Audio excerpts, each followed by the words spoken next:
Have you ever wondered why Panama, a tiny country, is split right down the middle by a canal controlled by world powers for a century?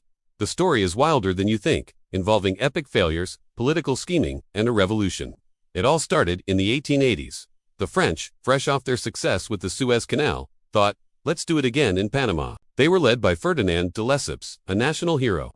But Panama wasn't Egypt. The tropical jungle hit them with everything it had: torrential rain, landslides, and worst of all, diseases like malaria and yellow fever. The project became a nightmare.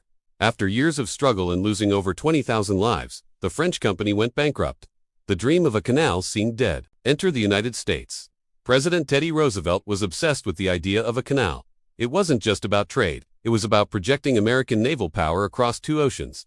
Initially, they considered a route through Nicaragua, but a clever lobbyist sent every U.S. senator a stamp showing a Nicaraguan volcano erupting. And just like that, Panama was back on the table. There was just one problem. Panama was part of Colombia. The U.S. offered Colombia a deal, but the Colombian government wanted better terms. Roosevelt was furious. He wasn't going to let them stand in his way.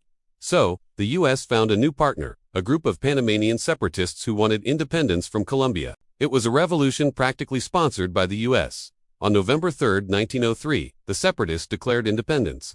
Roosevelt sent a U.S. warship, the USS Nashville, to block Colombian troops from landing and crushing the rebellion.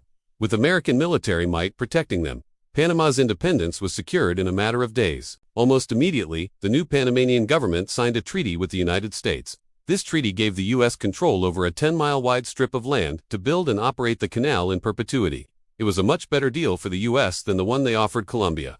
With the political drama over, the Americans got to work. They learned from the French disaster. Their chief engineer, John Stevens, famously said they were fighting three things: mud, mountains, and mosquitoes, and the mosquitoes were the worst. Dr. William Gorgas led a massive sanitation effort to wipe out the disease-carrying insects. They drained swamps, fumigated homes, and installed citywide water systems. It worked. With the diseases under control, the engineers could finally tackle the monumental task of digging the canal. They moved enough earth and rock to build a Great Wall of China from San Francisco to New York. Finally, in 1914, the Panama Canal opened, connecting the Atlantic and Pacific Oceans and changing global trade forever. So the next time you see a ship passing through the Panama Canal, remember the incredible story behind it: a story of French failure, American ambition, and the birth of a nation. Thanks for watching, and don't forget to subscribe for more amazing stories.